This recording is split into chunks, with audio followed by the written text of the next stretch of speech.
Sa Gulpo, ang pinakamalalapit na kaalyadong Arabo ng Amerika sa Gulpo ay lalo nang nadidismaya sa Washington at ang ilan ay nagdududa na rin sa isay ng pagpapahintulot na manatili ang mga puwersang Amerikano. Ayon sa Washington Post, ang Saudi Arabia, UAE, Qatar, Kuwait at Bahrain ay pawang nababahala sa nakikita nilang hindi mahulaan na paraan ni Pangulong Trump sa digmaan laban sa Iran. Paulit-ulit na nagbanta si Trump ng paglala pagkatapos ay umatras habang umuusad ang mga pag-uusap. Samantala, tinatamaan ng mga Iranian missile at drone ang mga bansa sa Gulpo at sila ang nagbabayad ng ekonomikong halaga ng labanan. Kaya, gaano kalaki ang epekto nito sa tiwala sa Amerika? At maaari bang magsimulang maghanap ng ibang mga kasosyo sa seguridad ang mga bansa sa Gulpo? Kasama natin ngayon para talakayin ito si Ahmed Huzay. Isa siyang political consultant na nakabase sa Manama, Bahrain. Ahmed, interesado talaga ako marinig ang opinion mo tungkol dito. Malinaw na sunod-sunod ang mga ulat tungkol sa malaking pag-aalala ng mga Arabong bansa sa Gulpo tungkol sa pagiging maaasahan ng Estados Unidos bilang kasosyo. Gaano kaseryoso sa tingin mo ang krisis na ito? At makikita ba natin ang isang sitwasyon kung saan magsisimula na lang ang mga bansa sa Gulpo na maghanap ng iba pang mga kasosyo sa Gulpo?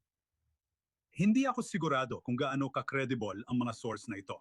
Nakikita natin na marami na ring mga ulat na ganito kamakailan mula sa Reuters, New York Times at iba pang mga media outlet na karamihan sa kanila ay ipinasara ng mga opisyal ng Gulpo. Iyan ang isang panig.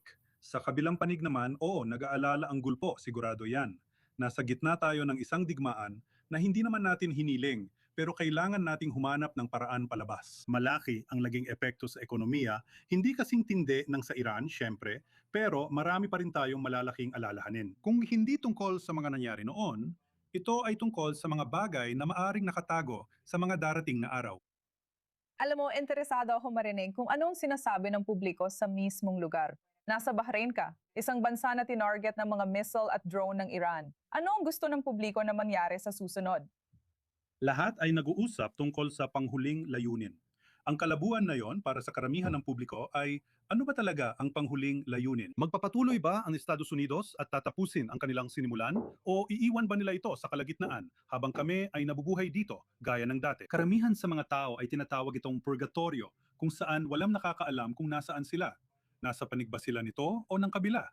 Kapayapaan ba ito o digmaan? Iyan ay nagdudulot talaga ng kawalang katiyakan sa mga tao. At syempre, tulad ng nabanggit mo kanina, hindi rin sigurado ang mga opisyal at hindi yon maganda para sa ekonomiya o sa seguridad ng reyon. Gusto kong pag-usapan kung ano ang maaring mangyari kung sakaling magpasya ang mga bansa sa Gulpo na makipag-alyansa sa ibang mga bansa at lumayo sa Estados Unidos. Alin-aling mga bansa ang susunod na maituturing na pinakamainam na mga katuwang? Nakakita tayo ng dalawang pagbuo ng mga alyansa o samahan nitong nakaraang linggo.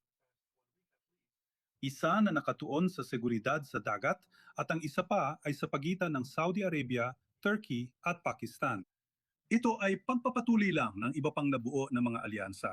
Siyempre, kung titingnan natin sila bilang magkakahiwalay na alyansa, malaki ang magiging pagkakaiba. Pero kung titingnan natin ito bilang bahagi ng mas malaking larawan, hindi ito magkakaroon ng ganun kalaking epekto dahil ito lang ay usapin ng pag-aayos at muling pag-aayos ng reyon.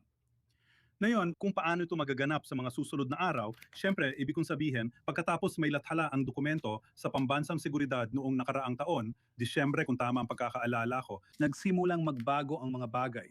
Kung saan ang Estados Unidos ay nagsimulang magsalita tungkol sa pagbabawas ng kanilang presensya at pagbabawas ng kanilang mga base sa reyon, lalo na dito sa gitnang silangan. Ang mga estado sa Gulpo ay naghahanap na noon pa man ng iba pang mga kaalyado, kabilang ang Russia at China.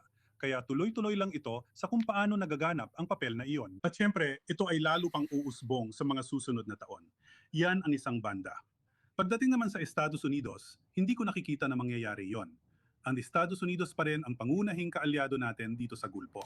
Tama. Alam mo, sa tingin ko, napakaraming tanong ngayon tungkol sa kung ano ang mangyayari sa rehiyong ito. Interesado akong marinig kung paano nagbago ang pananaw tungkol sa Israel sa gitna ng digmaang ito, lalo na sa mga leader ng mga estadong Arabo sa Gulpo. Talagang may pagkakahati na nakikita natin. Pero alam mo mula sa maraming ulat at mga komento mula sa mga opisyal ng Israel na mayroong kooperasyon sa depensa. Bago ang digmaan, syempre gusto man natin o hindi, ang Israel ang pangunahing pampublikong kaaway sa mundo ng Muslim at Arab. Pagkatapos ng digmaan at napag-usapan na natin ito dito sa channel na ito, kasama ka. Noong panahon ng digmaan o sa unang linggo ng digmaan, nalampasan ng Iran ang Israel bilang pangunahing kaaway sa pananaw ng mga bansang Arabo at Muslim noon. Halos inatake ng Iran ang 13 bansa sa rehiyon sa loob ng unang 2 linggo ng digmaan, direkta man o hindi direkta. Sa madaling salita, bumaba ang posisyon ng Israel mula sa pagiging pangunahing kaaway patungo sa pangalawa at naging numero 1 na ang Iran. Ngayon, para magkaroon nito ng mas maayos na anyo at mas magandang posisyon para hubugin ang hinaharap na darating, sa tingin ko, nasa kamay ito ng mga Israeli sa isang banda at gayon din ng mga pinunong Arabo sa kabilang banda para sa kanila na itulak ito pasulong ang pagpapababa ng tensyon sa mga teritoryong Palestino ay makakatulong para makamit yon. Pero babalik pa rin tayo sa pangunahing punto na ito ay posible. Malabong mangyari ito. Maraming tao ang nagdududa dito. Pero sa tingin ko at positibo ang pananaw ko rito.